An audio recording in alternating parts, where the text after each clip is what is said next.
Welcome, everyone, to today's episode of Move Crush Count. I am your host, Scott Joseph. Today's episode is proudly sponsored by J&L Marketing, the digital and direct marketing agency that helps you outsmart your competition so you don't have to outspend them. Check out jnlmarketing.com today so you can check out their innovative approach and discover how they'll help you move the crowd, crush the competition, and count the money. Said a fascinating topic and show we're going to have today. We're going to talk about how we integrate family, business, investing with the one and only Eric Wohlwend. He's got decades of experience as a real estate investor. He's the author of Family Success Triangle. He's going to reveal the secrets on how, in my opinion, something we all want. How do we achieve financial, time, and location freedom? So get ready to gain a lot of valuable insights on how to live a life of freedom and abundance. So without further ado, let's dive in. World of integrating family, business, and investing with our incredible guest, Eric Wohlwend. Welcome to Move Crush Count, Eric. Thank you, Scott. It's a pleasure to be here. All right, let's dive right in if you're okay with it. Absolutely. Let's go.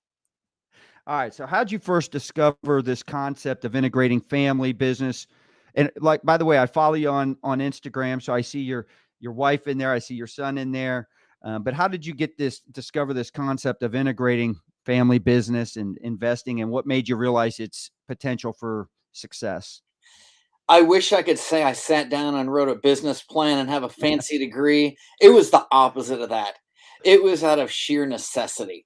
We just started a business. I started a Wednesday morning breakfast. And I thought, oh, I own a house or two. And if I could get all these guys that own all these houses to come and teach me something, then I'd get a lot better. And as it grew, it ended up that very few of them were coming and giving away their time for free. But I had a lot of new guys that wanted to know how I bought my first 5 houses and then my first 10. So that grew and grew. And eventually, after many years, it turned into a dinner. And Devin was born when we were still having the Wednesday morning breakfast. And I'd carry him in a car carrier. And I think one guy said something about, oh, you're bringing your infant to a business meeting?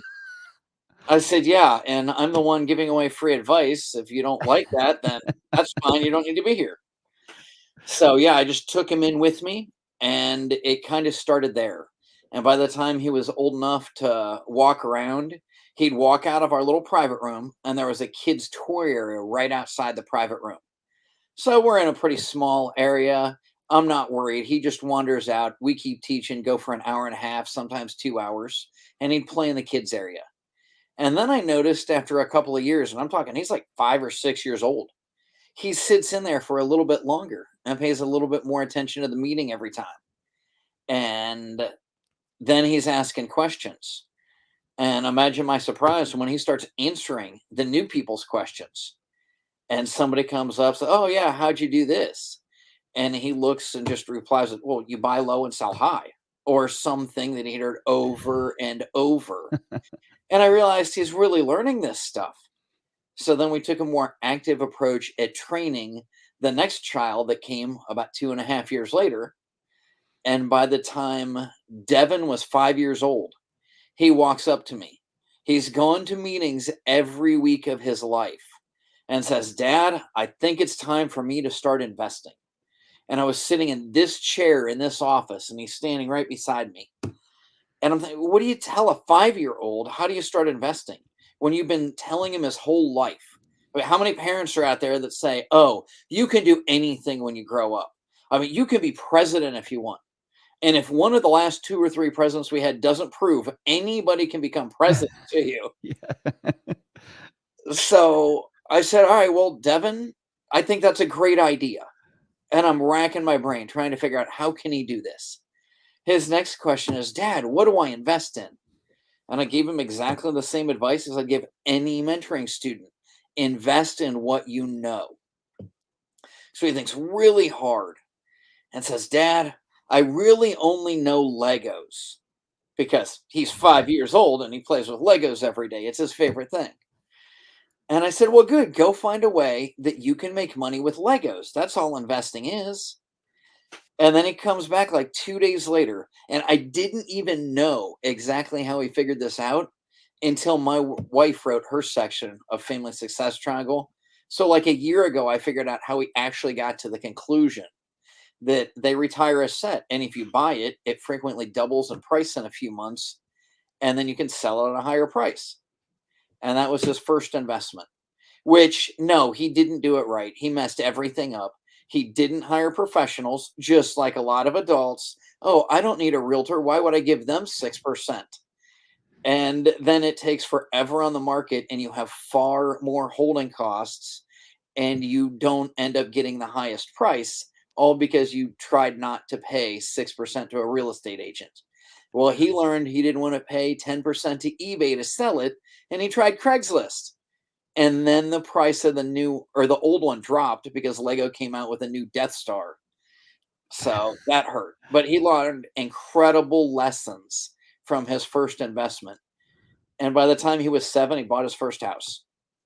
I bought his first house at Yes. 7. Talk to us a little bit about that. So he realized, still on the buy low, sell high, he found some sellers with a need. And these guys were happy to get out of this house as long as they could get cash right now. They could sell it, they can make a reasonable profit, but they didn't want to go through a bank loan. They just tried to get I think it was an FDA loan. Why is the FDA making loans? But that's another story. So after months of this being drug on, the deal fell through. And they said, that's it. The balloon's coming up on our short-term money. We just want it gone. If we can walk away with a reasonable profit, you can have it. And there's like 30,000 in equity in this home. So Devin, I introduced him to some of the lenders that I use. And it's, a small group of investors put together their money, and all they do is make loans on properties like this. They said, all right, well, we've loaned your dad money. We'll take a chance. We'll loan you money. And so they loaned 50,000 on an $80,000 home, which, by the way, now is worth about 120. And he'll have it paid off within a year. I was gonna ask, does he still have the asset? He still has that. But that was his first house. And then he got more creative and has done subject twos and owns. He bought into one of my partners wanted to sell part of his 60 unit. And it was me and another guy that each owned half of it. And they found a way. We talked to him back and forth for about 2 weeks to decide he didn't really want to own the building. He's 20 years older than me. So the benefits that I was going to receive weren't nearly as good for him. He just wanted the depreciation. Right. And we found a way, said, all right, there's no equity in this building right now. We've maxed it out. The partner had a second mortgage. He was getting his interest. So he's very happy with that. He said, but I don't want to sell it. I really need the depreciation to offset my income. And my kids said, well, we don't have any income, so we don't care if we get the depreciation. And basically, they used the depreciation for the next 10 years to buy out 40% of the company. So now the old partner only owns 10%. He's got his name on the bank loan as well as I do. And the kids bought 40% of his 50 to get into that. I love the creativity with that. So by the way, everyone, in fact, I'm going to do this right now. If you got questions for Eric on how in the heck did that happen, talk to me about some of the more and we're going to talk about some of the creative things you've done. That's one of them. I wasn't expecting it that early on the show. It's awesome. You can go to clearskytrader.com. So we'll put this up again at the end. And of course we'll have it in the show notes and link to it as well. So I have to ask you though, at first, when you told me that, he didn't do that first Lego investment right, I thought, well, he's 5 years old. He probably opened the box, played with it, and destroyed or lost a few pieces. That was probably it, but that wasn't the case. I have to ask you. I have to ask you. He learned business decisions at maybe not a 5-year level, maybe a 10 or 12-year-old level, but he learned them. It is astounding what children learn. And that is one thing that I figured out when I had, privates and specialists that worked for me in the Army. I was a platoon sergeant, spent 13 years in. And then I run multiple businesses. and I have all these employees, and I deal with subcontractors in my construction company. They're all over. And sometimes they have the people that work for them. And I really shouldn't have to deal with them. And everybody knows if you keep the staff happy, your business runs much better. Yeah.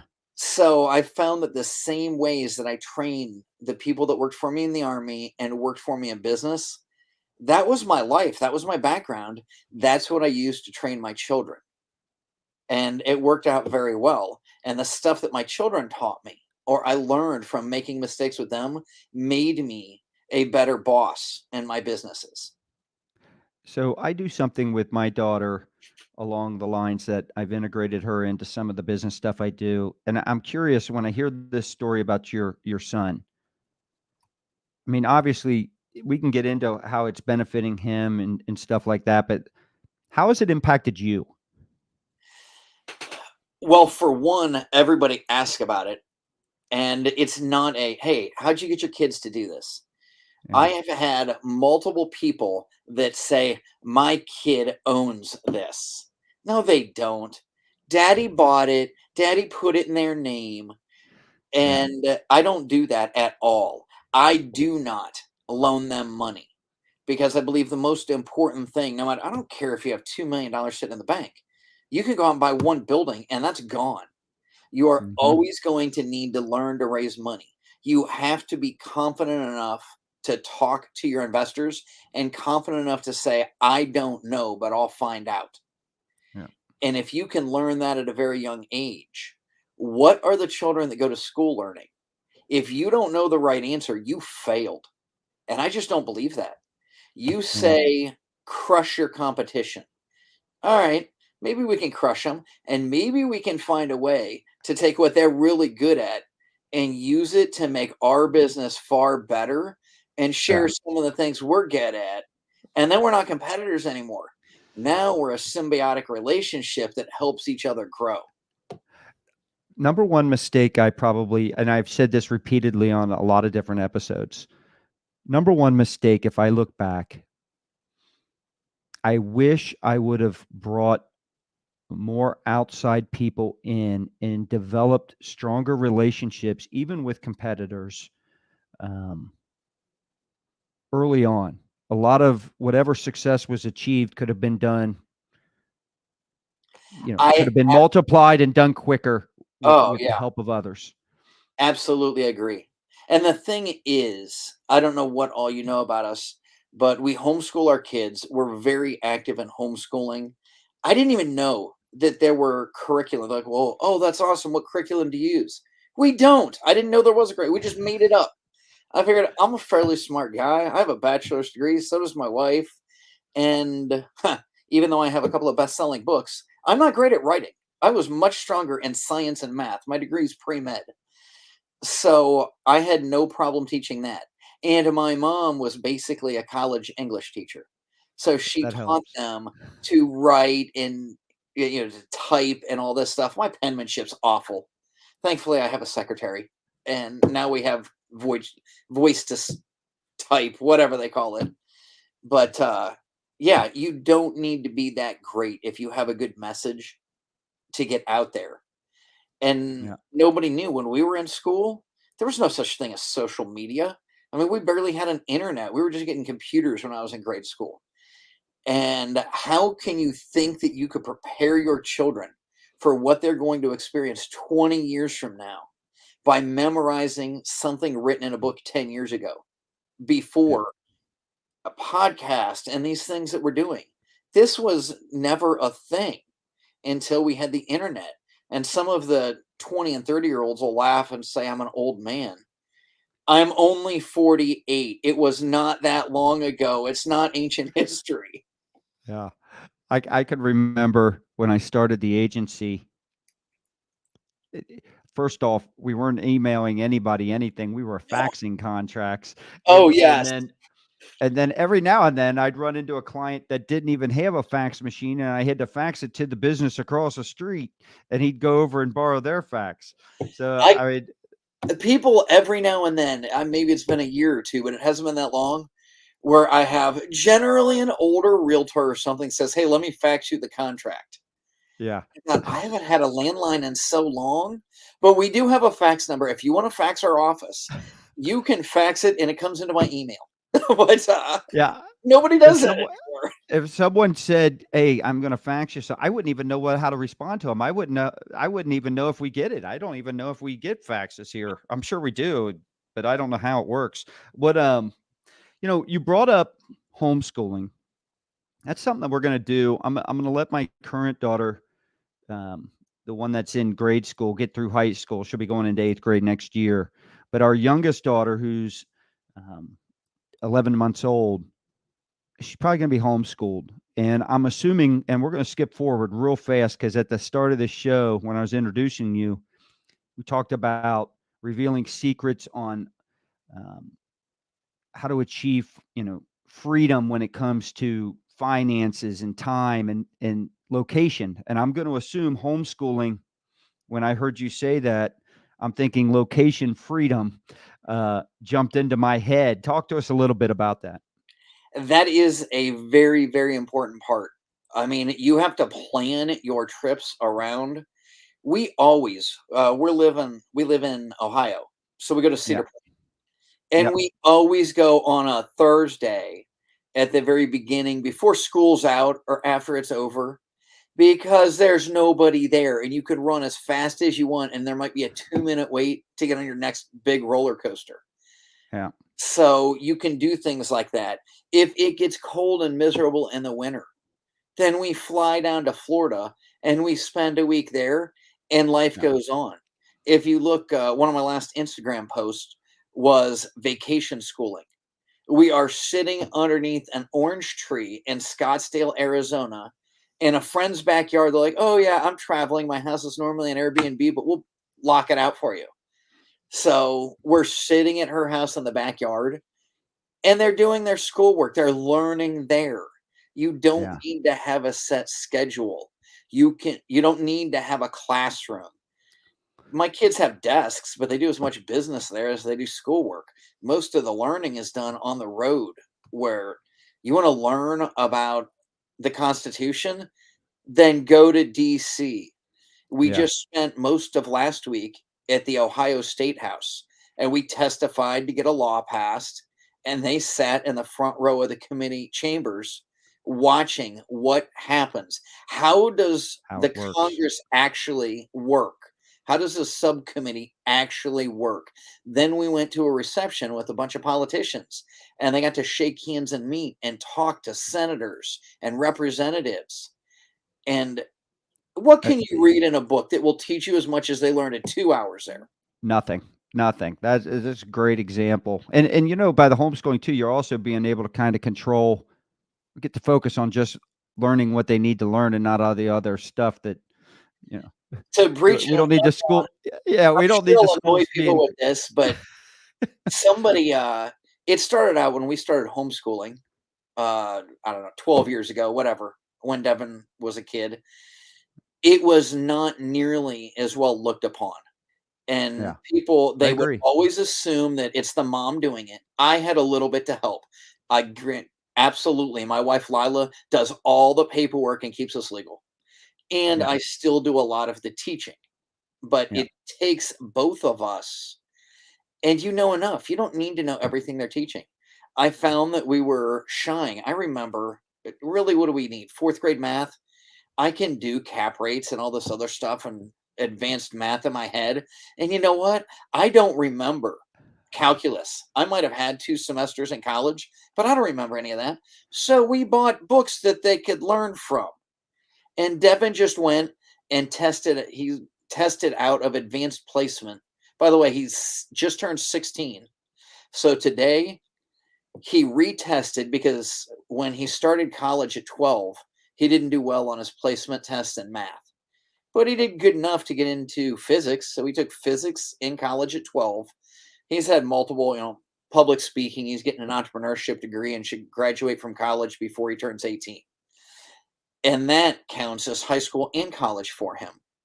yeah, And so we took him back so he could test out of a couple of classes today, and he did remarkably well there. We left from there. So my day to day, I met with a banker to refinance a 60 unit.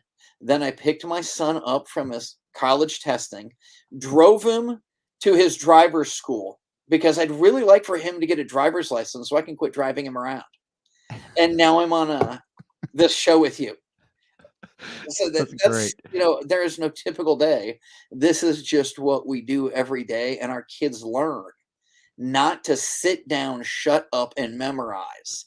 They learn everything is fluid. And Yeah. we had two more move outs, one we didn't expect today. So one of them's working on getting contractors to go over there and do that. And that seems more important to me than doing your computer history class. You know what you also just gave is a great example. I get so tired of hearing about work-life balance crap. There is no such and the reason I say crap is because I think a lot of people think there's some dividing line. Oh, Right. here's my work. Now I've got it's all integrated and all works together. And your example of your typical day is a great example. That's true work-life balance, Right. There in is my no opinion. balance. If you have to have one on one side and one on another, you're Correct. always taking away from your child to go to work. But I don't know, I don't take this the wrong way, but how's your marriage? If you Yeah. have to take away, do you say, "Well, I have 50% of my life at work and 50% with my wife, and now I have a kid. Am I supposed to split that to 33, 33, 33, or do I take it away from my wife and give it to my kid?" No, you still need a date night. You still need to take your wife out and let her know she's special. Eric, my wife ranks me at a level 10, 1 out of 10 out being the highest, a level 10 in all aspects of marriage and family life. That's where she ranks me. And And that's because you found. I'm assuming that's where she'd rank me. Yeah, I would hope so. And she sounded like an awesome guy. No, think about Uh, it. They want to spend moms want to spend time with their children as much as you do, and you have to make sure to give them to grandma, and it's a favor for grandma. Grandma and grandpa want them just as much too, and you need to go out, and every Sunday night, we basically leave our kids at the grandparents, and we go out and have fun. And I never thought we never set it up to be a date night. It really did start as just my mom desperately wanted the kids. yeah. And it turned out that if I don't get my Sunday night out now when they're staying home more, I still go out with my wife on Sunday night because I need that. It's something we have always done, and I'm not willing to give that up. And we sit around. Sometimes the kids are involved, sometimes they're not. But we sit on the patio every night. And if it's really cold outside, then we sit in front of the fireplace for like an hour and talk every night, no matter what. And Yeah. you've got to have that time with them. And you can talk about business. Just don't worry about business. You don't talk about all the problems that happened today and the tenant that did this. You talk about, so do you think we should grow? Are we looking at buying more this year? What are interest rates doing? You're looking at the macro when we're discussing things. And straight from that to driver to do next. Yep. And Did you freeze on me? still, Hold on a second, Eric. I think you're frozen on my end. So we are oh, streaming. There you are. You're back. All right, you froze on me there for a second. So all we're right. streaming. We're streaming live. We're coming across on YouTube, Facebook, Twitter, and of course LinkedIn. And so some of the depending on what platform, social platform people are watching us on, some of the we use StreamYard to do the streaming. So some of the comments come through, some do not. Depends on the channel. Paul Meyer seems like he's in agreement with us when it comes to this work-life balance. He challenged me to bring my wife on and have her say I level 10. I will get that on video somehow. I don't know what it'll cost me, but but I'll make it happen. Let me ask you a question. So I want to level up my family. I want to level up my business life. I want to level up my investment strategies and or performance. Share with us some practical tips that we can integrate right now. And you kind of brought this up on your last comment. How some tips that'll help us level up in all three without sacrificing one of them. All right, let me give you multiple examples, and you'll have to keep me on track here. We have the high level CEO or the engineer, fill in the blank, lawyer, doctor, whatever. You're not going to go home and talk to your 5-year-old about what you did at work because he's just not going to get it all. You Yeah. can, however, be a surgeon and go home and say, yeah, really tough things happened at work. And I'm not talking about spraying blood in the OR. I am going to say, yeah, something really bad happened. And we didn't let our emotions take over. We simply focused on the problem. We stopped the problem. When the bleeding was over, then we went back to what we had started with. It's the same thing when you didn't get along with your friend at school today or when you were out playing at the playground. Okay. You address the immediate problem, but you don't let it take over your life. Then you move on from there. So, lessons that you learn, you can impart into your children. Talking about it with your wife, even if you, I mean, I had a security clearance, so I really couldn't talk about some things with my wife. And yet, there's always something you can. And sometimes not dumping the burden and making it hers, but just talking through things that helps you and it makes your marriage stronger. She understands how she is needed for you. And my wife runs a business, so I'm not saying that, you go home and do that. Sometimes she comes home and tells me about her problems. And sometimes I have a solution and other times I don't. I don't have a clue. I mean, when it comes down to making a tenant happy, I am not the guy. I'm the drill sergeant that says do more push-ups. So they don't let me talk to tenants in that business. I, however, am really good at dealing with these roughneck contractors when we need to meet deadlines. That Yeah. is more my style.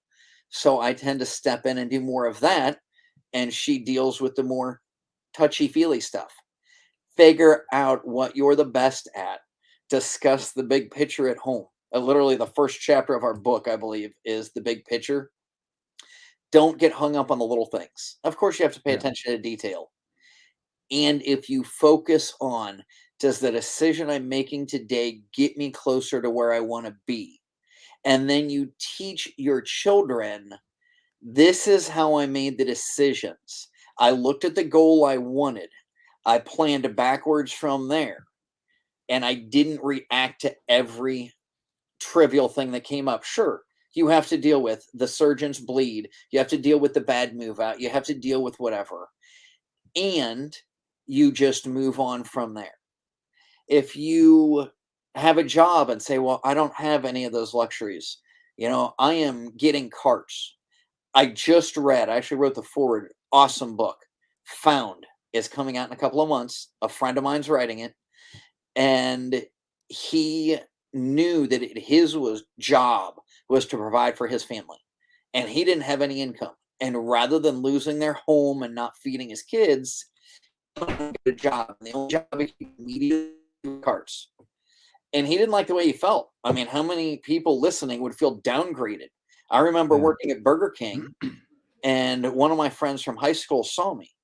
And I had just got out of, after 4 years in the Army, I was, I needed to pay bills. So I took any job I could, which was Burger King. And by the way, I'm thrilled I did that for about a month. I learned more about systems working in fast food, and that has helped my business so much that I just had another buddy of mine who's a millionaire that he owns 30 or 50 properties. I bet most of them are free and clear. He makes plenty of money, and his construction crew is driving him nuts because he does nothing but run back and forth to Lowe's. He designed a system after he took a job at McDonald's for exactly 2 months, working for basically minimum wage, and came back and completely redesigned his construction company and is massively more efficient and productive. So don't You want to ever talk get about it? Yeah. Listen, if you want to talk about efficiencies, my very first job was at McDonald's. oh yeah. So, and I got to tell you, yeah, but I only did it for like a week or two. And I'll tell you the story. I'll tell you the story real quick. So, first off, they're teaching you how to upsell right away. Large fry and assume Would that, you like right? to supersize that? Super, they're doing that. But when you're back there working that grill, I'll never forget it. I'm flipping And of course, all this is new to me. So I'm just focused. All right, what do I got? I got to do this next. And the guy sitting there, the manager sitting there, he goes, "Hey, while you're waiting, these are cooking. Always be doing something. You should be wiping this down. There's no dead time when you're No, back there. None. You are constantly doing something moving forward." Then one week or one day they took me in and they showed me, all right, now this is how we clean the restrooms. And I thought, oh no. that wasn't brought up in the interview. And so you could call me the first entitled person to start that entitlement way. But when I started doing, I said, no, I'm not doing this. That's when I went and I started working at the local car wash.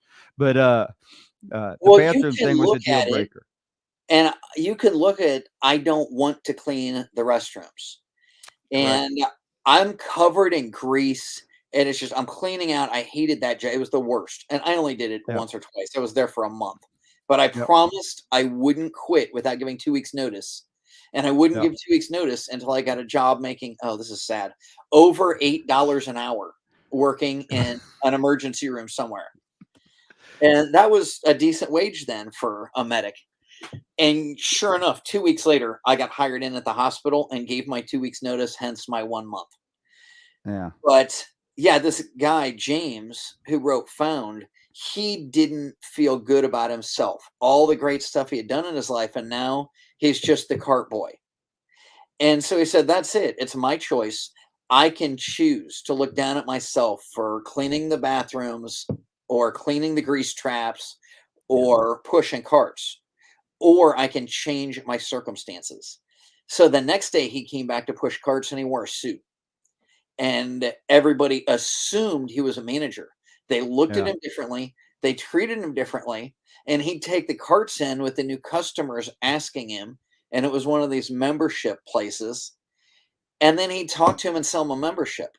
Next thing you know, people are coming from states away, the higher management, to figure out who is this cart boy that's selling more memberships than the people we hire for that.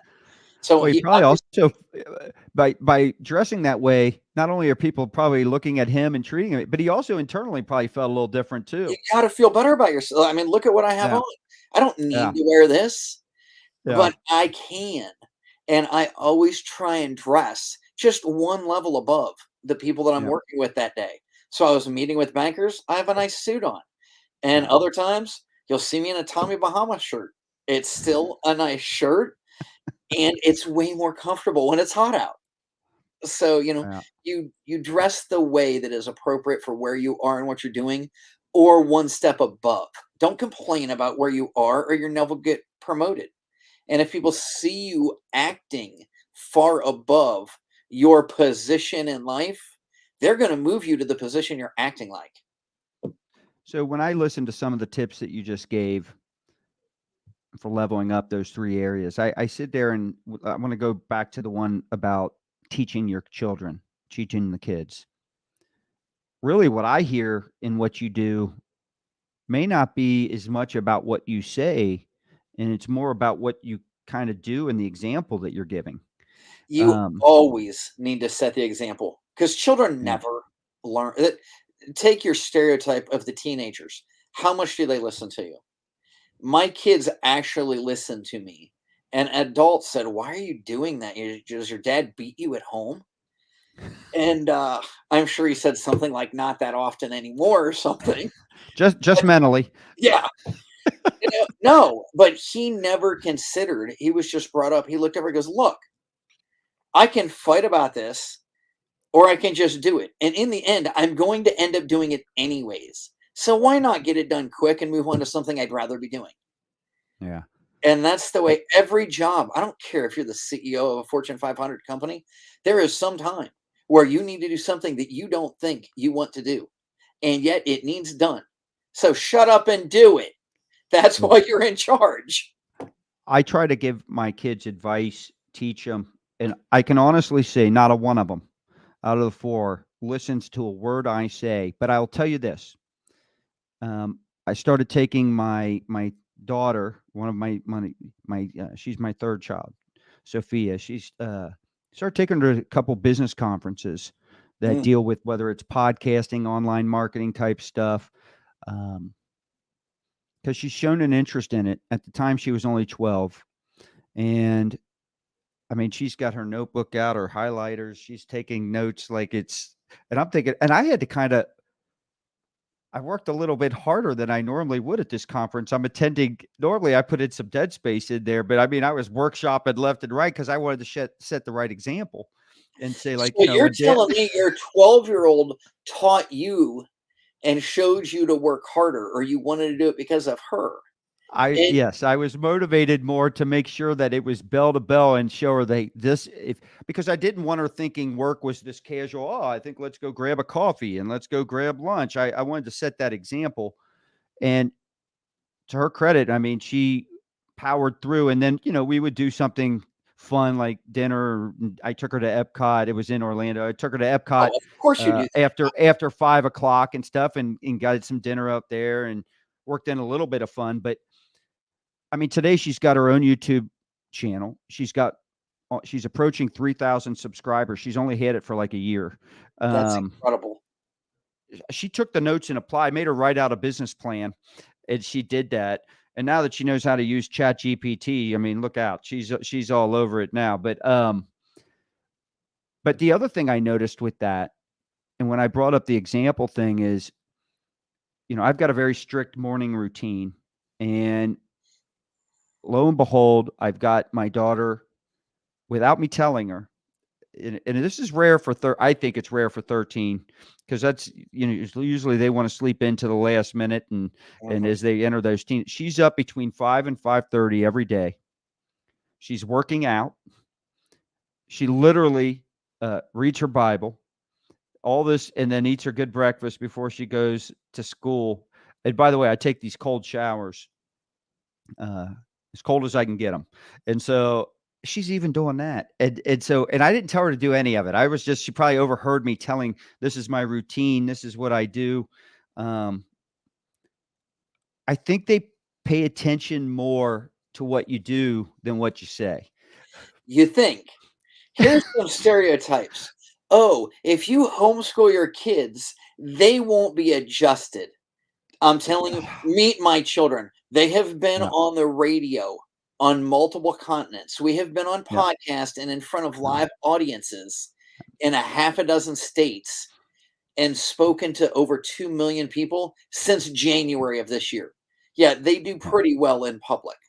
My So brother's daughter, my niece, I can tell you this is, you know, she's approaching 20, or 18, upper teens. And I can tell you when they first made that decision, because you're right, I think the the stigma, perception, yes. the stigma was different then than it is now. Now it's like, this is probably a pretty good option. But that was the biggest fear we had as a family. It was like, God, I hope and I got to tell you, she's as well adjusted as any kid there is, Ab out without any It has problem. nothing to do you want your child to learn social behavior from a bunch of teenagers? Do Yeah. you wanna put one 25-year-old person who has never been out of the school system? They went grade school, high school, college, and started teaching, and this is the only adult influence they have, surrounded by a bunch of other children that are socially awkward and their Yeah. same age. Yeah. And then they're taught to work in a factory. Be quiet and follow the system and memorize and never ever cheat.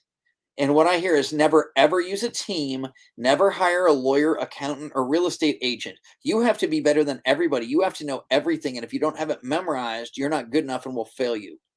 That has never worked for me in business. I have always hired the best accountants and lawyers that I could. I have a real estate license and most of the time don't represent myself. I only have it because I own a real estate brokerage so I can sign paperwork. Okay. I always hire professionals that have more time to deal with that stuff. I don't have time to write a contract. Let them make $1,000. It makes a lot of difference to the people working for me, the agents. And I'm much more concerned with buying the next 20 properties than if I can fill out this contract right. Yeah. So my children see that and they learn just like you. I've done, the 50 or 100 push-ups or sit-ups every day for before they were born, I think. and never made. I roll out of bed and bam, I do my sit-ups still in bed. My wife gets up way before me and does yoga. I didn't tell her to do yoga. She just decided I want to do this to stay in better shape. And I Yeah. decided that I don't have a lot of time. I'm not the guy that goes to the gym every morning, but I need to do something physical. And I believe everyone should do something physical. And you've got to work on your intelligence as well. Yeah. So every morning we are in our library at 8 a.m., which you might have a lot of poor people have huge TVs and stuff.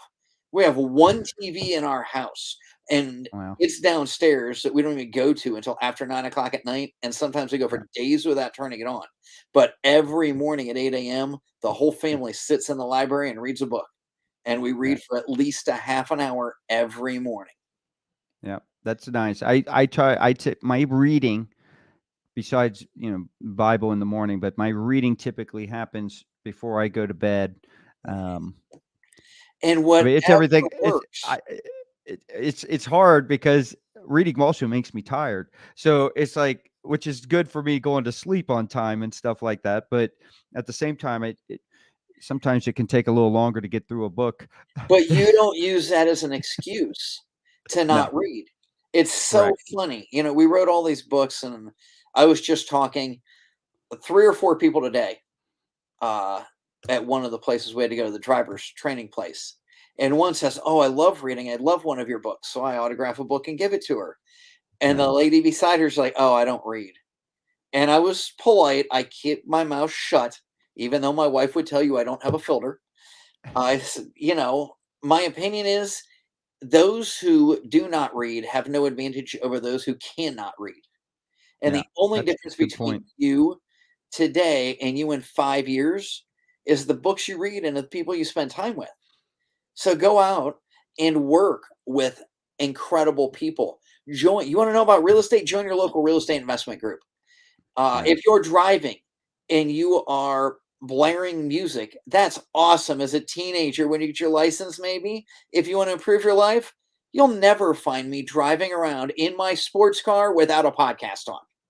It just doesn't happen. That's about all. We have books on tape. I put a brand new instrument in my airplane just so I could pipe books on tape to every passenger in there. We put in extra headphone jacks in the back, and so we listened.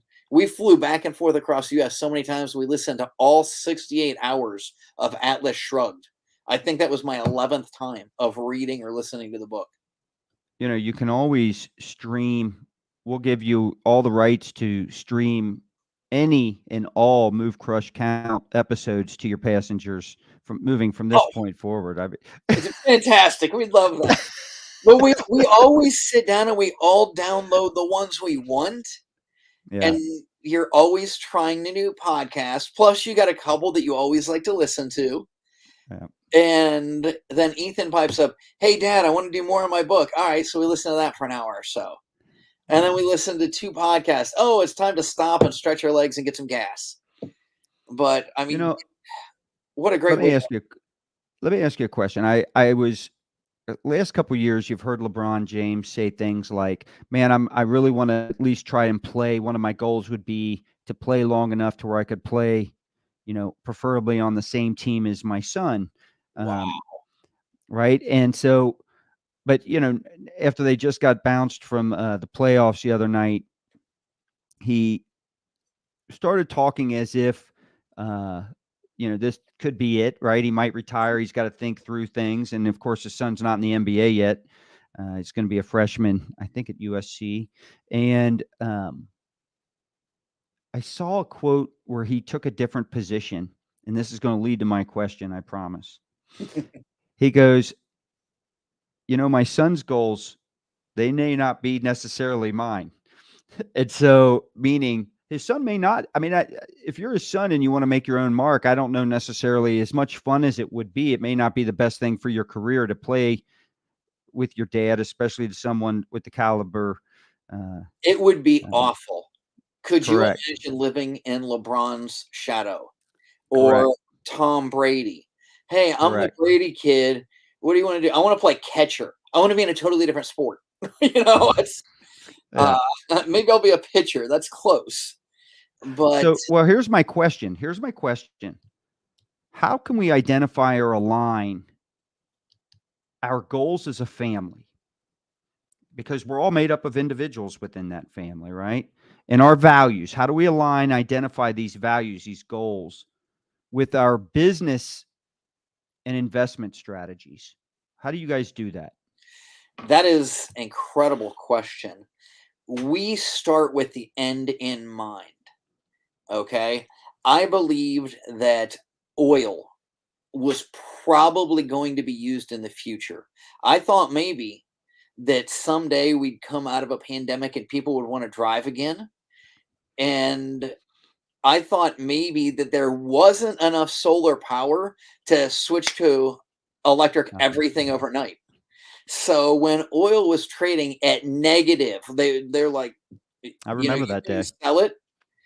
I Yeah. bought a bunch of oil, and I hate stocks, but I bought a bunch of oil stocks thinking 70 some percent dividend. It's so cheap. They cut the Yeah. dividend in half. It's awful. I'm only getting 35 to 40% right now Yeah. dividends. Well, that led us to learning about oil wells. About the same time, my 14-year-old, I think it was 14 or 15, 14 at the time, said, Dad, look good. He had a huge tax bill. Yes, of course. He owns close to 50 properties. He pays taxes. He has paid taxes since he was 8 years old. And so we're talking to the banker, and he goes, I think I'm going to have your kids sign on the loan. I said, of course they need to sign. They own 20% of the company. And if your bank's okay with that, and we went through all the law, the legal stuff, but I said, yeah, he has an incredible balance sheet. He was an accredited investor last year, and he paid far too much in taxes. So he went looking for a way. Remember, he gave away his depreciation when he was like 9. Now that Right. he's 16, he doesn't He have needs it. that and he needs it because Yeah. all of his real estate is making so much more and he has a job. So now he needs more write offs. We took the goal. How do I save money in taxes legally? And Devin and I learned together. We went to the New Orleans Investment Conference, great conference for natural resources, and learned about buying into oil wells. And then he bought into one oil well, and I bought into two last year. What is that So, conference? New Orleans Investment Conference. It's in first weekend in November. But yeah, Oh, it's one of the best in the world. I'm going to tell you right now, I will be down there the first week of November. I participate in a Giving Hope. Good friend of ours, Troy Duhan, um, does an incredible job with the charity called Giving Hope. And he does a lot of stuff with food for people in need, but a lot of he's built multiple orphanages around the world for children in need, and it's always that first week of November. So I'm gonna look into that. Actually, Definitely that would look be at it. Is so worth it. And we actually teach at the National Real Estate Summit. My two kids and wife lead the youth group there. So yeah. anybody that's up to 25 years old interested in real estate, that is an awesome place. And I mean, the whole conference is incredible. I work with the adults, but that is an incredible thing for them to do. And they've been going there since they were 7 years old. And now they're the trainers, the leaders of it. And it's a full, Wow. it goes for 4 days and the youth part's 2 days. But the whole thing is we get our kids involved and they are in acting classes when they started to get shy. They're in taekwondo and jujitsu and whatever class comes up that interests them at the time. That is how you keep them learning and growing. And how do you, as to your last question, we start with the end in mind. We want to get more tax write offs. What vehicle gets me there? Hey, let's go out and learn about it together because more tax write offs sounds good to me too. And Yeah. that was a great bonding experience. And let's face it, when you walk in with two children at a Yeah. very high level conference and you have a 12-year-old sitting in the front row, we are always in the front row Yeah. and he is taking notes and they're asking questions in the breakout groups. every one of the internationally known speakers wants to say hi and get to know them. Yeah. So, boy, that was an unexpected benefit of taking my children. But no, nobody has ever looked down. They all say something to the effect of, "Man, I wish I'd have done that when my kids were growing up." I have to, and that's why I asked you earlier, how do you feel about it? I mean, is it tremendous amount of pride, I would assume, in I sharing those experiences with them? Pride, overwhelming joy. I mean, it really, what Yeah. more could you ask as a parent than the whole reason I did this is because I've bought so many landlords out. And I look at this one guy who was one of my first mentors. His daughter is almost exactly my age. And his second daughter and son, not necessarily by order, but two of them have no desire. They'll never touch real estate. It's awful. And then one of them, she's buying a little here and there, but he's basically selling more to me than her. I said, "Why would you ever do that?" And I just didn't want to watch this empire I built go away while I was alive. And I Yeah. didn't want to teach my kids or tell them you have to take over. I'm not the dentist. No, my dad was a dentist and I wanted to be a dentist. I think everybody wants to grow up like their dad. Then I realized, no, I don't really want to be a dentist. I want to be an ER doctor or a surgeon. And so I was an emergency room I worked at medics in the army and ran squads and worked in the ER. And then multiple other things happened, and I decided to make money instead of going into medicine. So, everybody kind of looks at what they see and they maybe think it's easier or they're more comfortable doing that. I didn't want to encourage my children to do exactly what I do. I simply wanted them to understand enough about real estate that they would hire a CEO and not dismantle the company before I died. And I Yeah. think, I mean, anybody that knows real estate knows it is a great way to get huge tax benefits. You can make Yes. so much money and then 1031 it. And the problem is, eventually you have to catch up with those taxes. Unless you have children that are really interested, then you die, which I'm not looking forward to, but someday that's probably going to happen, and they inherit it at a stepped up basis. And they can either sell it with no capital gains then, or they can depreciate it all over. So the next 27 and a half years, they don't pay taxes on it, more or less. Yeah. Yeah. So yeah, that was the end goal, is just to get them to understand enough that they could hire somebody and not let it fall apart. And as it turned out, they're both pretty active. So I think they'll each have their own real estate things.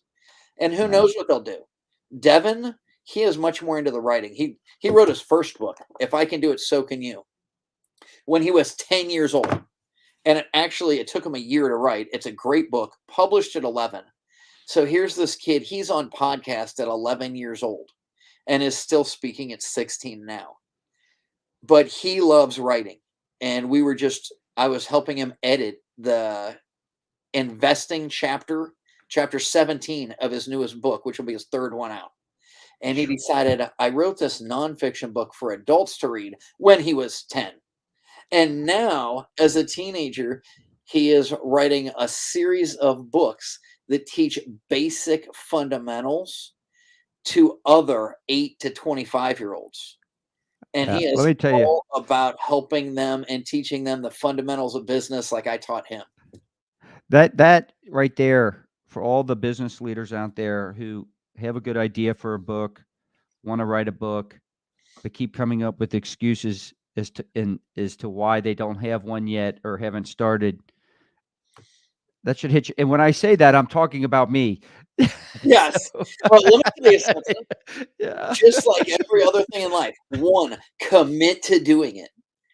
Yeah. And my wife she loves helping kids. We're all about, helping, especially the younger generation. I like to help anybody, but I really focus on veterans and the next generation. Maybe two generations now. I'm getting older. And my kids love to help their age group.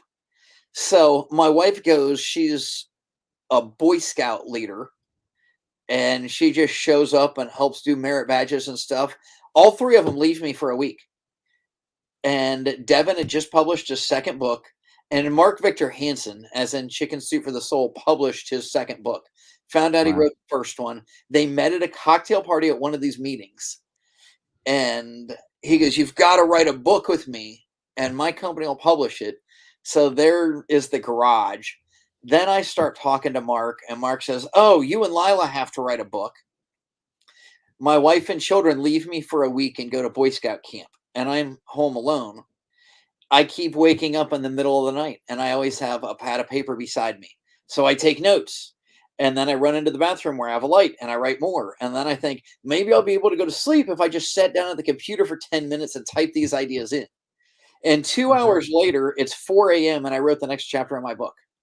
So Wow. I think she came home a week later, and I had the first 4 chapters written, which obviously Nice. needed some editing. But I wrote most of the book in the middle of the night when my brain was going nuts and I wasn't thinking about work or problems or children or anything. So just It's funny you say that because, and I know that our brain has a higher capacity to knock out important things and projects earlier in the day. But I Mhm. have to tell you, I do that too every now and then, where I'm up all night because for whatever reason I had this block and something And freed then up or opened suddenly up, flowing. and it's just, and I'm not going to bed. I'm taking advantage of this right now, and next thing you know, it's time to get up and you haven't went to bed yet, but And the time freedom allows you to write from 2 a.m. till 4 or 6 a.m. correct. Kiss your wife when she wakes up in the morning and pass out for 3 more hours. That's So right. So let me ask you, for all the people in the audience that are listening to this, what risks, when we talk about integrating family, business, investing, what are the risks that we got to be aware of and avoid and or mitigate, reduce? there are no risks that can't be overcome with enough education. Okay. So rather than list them all out, sure, you're going to have hassles and issues when they're underage. So I would never own a property in my own name. I haven't done that since I had 4, I don't know, as soon as I learned about LLCs. Yeah. Start an LLC and you can own 1% or 10%. Right now, I own 10% of Devin's company. That dramatically decreases the liability risk to everybody. And it is far less likely. Obviously, a 10-year-old is not going to go out and get a bank loan. And yet, if you know enough private lenders, there are people that will loan to underagers. You might have to sign a personal guarantee as a parent. I don't anymore. If I would, I don't have a problem with that. But most of the lenders that my kids deal with know them so well and are so impressed with their payment record, they don't even ask for a personal guarantee from me. Wow. So start an LLC for everyone. I think that's an important thing. And if they're underage, everyone should have a dual member LLC, especially if you're married. I don't care if it's all your business, Scott. Your wife should own 10% of it, want something. So it's a dual member LLC. It gives you far more protection. And don't believe a word I say. I'm not a lawyer, but that's what my lawyer said. So I'm repeating it to you. It doesn't matter. You ask a lawyer, if you ask 10 of them, you get 10 different opinions anyway. Yeah, So it depends. yeah. Well, let me ask you this question. Do you do this LLC for each individual property you're doing, or do Oh you gosh, no. so And you're putting them again, all into the a one? brilliant, nope, definitely not. A brilliant So lawyer told me, don't have any more entities than you're willing to keep up the paperwork for. If you're okay. not writing company minutes, I don't care. I know it's a gray area. You don't technically write company minutes every month. Write resolutions for every major purchase and loan and payoff. Yeah. And at a minimum, have every resolution listed in your annual minutes. Have the meetings like you're supposed to have. I mean, seriously, if I went out and bought a new airplane in my 40s, it'd be a midlife crisis. But if my aviation company bought a second airplane, which my construction company then rented to take its board of directors to someplace where we can have a good meeting like Vegas or Orlando, Yeah. Well, that is a legitimate tax write-off. And by the way, the kids like to vote on where the company meetings are going to be. So those are You know, some of the ways we have integrated all of these things I to always benefit every crack other. up. You bring up planes and jets and stuff, and I always crack up when I watch, we'll call them YouTube graduates on social media who want to be influencers, and they want to they don't own their own plane, they don't own their own jet. So then they attack the people who do, and they try to come across like, I make all this money, but I would never make such a poor decision and buy a jet. The expense could never be justified. It doesn't make financial sense. Intelligent people know how to make money on that jet. It's an asset. It's not a liability. Man, While you're not flying it, it's chartered and it's making you hundreds of thousands of dollars a year. And by the way, you get the same depreciation. You get a lot of the same depreciation benefits out of that jet. Now, you're not going to have the appreciation benefit like you would in, say, a multifamily, although you have in the last 2 to 3 years, but that's not the norm. to set But the record straight, there are certainly, maybe, possibly people that have done that. And in my experience, and we don't have a jet, we do have a pressurized turbocharged twin, yeah, so I can fly over the Rockies. But no, it's never justifiable other than, man, does it save time and hassle, and it can get you, if somebody calls us and wants us to speak in Orlando in 2 days, I don't have to worry about, can I get a flight? We just jump in the plane and go. So there are so massive benefits that can offset, and bottom line, they're gonna lose money.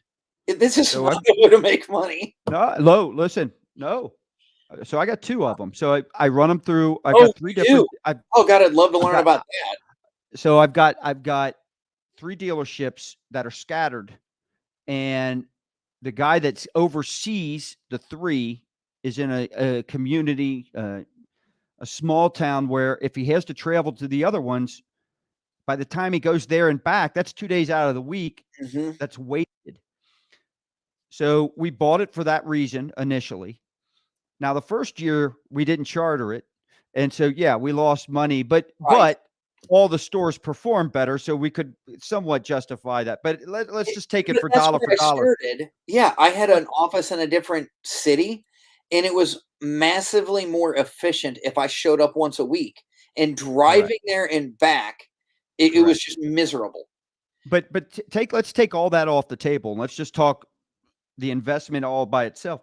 Once we started chartering it, I mean, we're making 3 to 400,000 a year. We get the 5-year depreciation on it. Mhm. And so I fly when it's an inconvenience or I have to be in and out is when I use it. I fly commercial plenty. Um, so I'm not always flying private. I pick and choose it, but I've made enough money To on make it it that worth. if I can do it correct, it doesn't it's not a losing asset to me. It's an asset. It's not a liability. I would love to learn more about that, and I have Yeah. another large name I don't wanna mention right now, but she would love to talk to you about that as well, because she has a Yeah. Learjet, and, yeah, they cost a lot of money, they really improve your life, and you'll Oh, see that, oh my gosh, a lot of our Instagram videos or whatever, they're on all the platforms, you'll see yeah. my kids sitting up in the pilot seat with me, and what Yeah, is a I've seen better them. way to teach them than sitting there and letting them fly the plane? I love it. So So, all right. So let me ask you, is there anything we haven't discussed that you feel like when it comes to family, business, investing, and leveling up those 3 areas, giving yourself, like you like to say, true freedom in those 3 areas? What have we not discussed that has to be talked about? there is no balance. Don't try and split it up with, I got to spend this many hours at work and I've got to spend Yeah. this many hours a month. No, just always find a way. When you are with your family, be 100% with them. Don't worry about work and complain about the problems that happened at work. And when you're at work, don't worry about your kid. If he goes to the hospital or breaks his arm or skins his, your wife will call you or your husband will call you or whatever. Stay focused where you are. You'll get so much more done. So there is Yeah. that separation.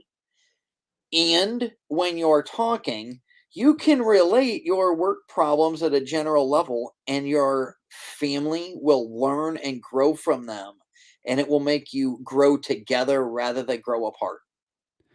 I think your New Orleans conference is a perfect example.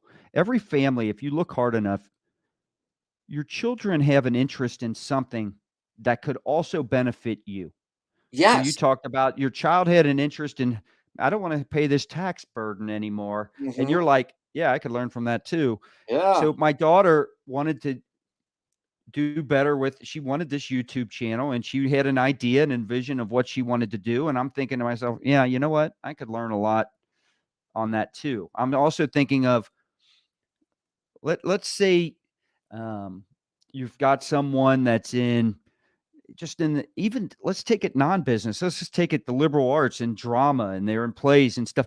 There are all kinds of communication type of, there's things that overlap if you look hard enough. How could this benefit both of us? And you can do these things together. And I think to me, I, it's the best thing I've done as a father. If you want your daughter to be an actress, there is no, don't let her watch TV and movies.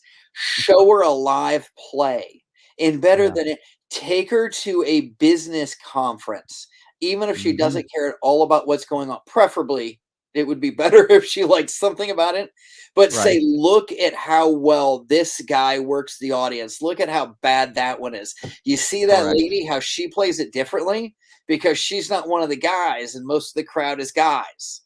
Yep. And oh my gosh, the things they could learn about being an actress by watching the business speakers on stage is amazing. So yeah, anything you do to get out there and learn more, you can't learn less. That is one of our biggest lessons. You can't learn less. Sometimes you learn things you definitely never want to do, but you can't learn less. Yeah. So yeah, Well, take buddy, it and spend time with them, and I will. always working a trip to Epcot Center or Disney World afterwards. That makes it worth Yes. going to the next one. Then they always want to go back.